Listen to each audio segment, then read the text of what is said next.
Sinds wurgles bij de tiert al aan een klok. Kan ik het daar terugkomen zonder klok te zetten?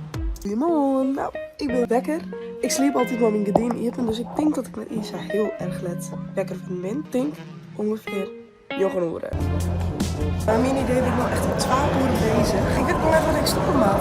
Ik denk dat ik maar gewoon een keer nou. Een mooie kleedmaak viert, mijn make-up zit erop.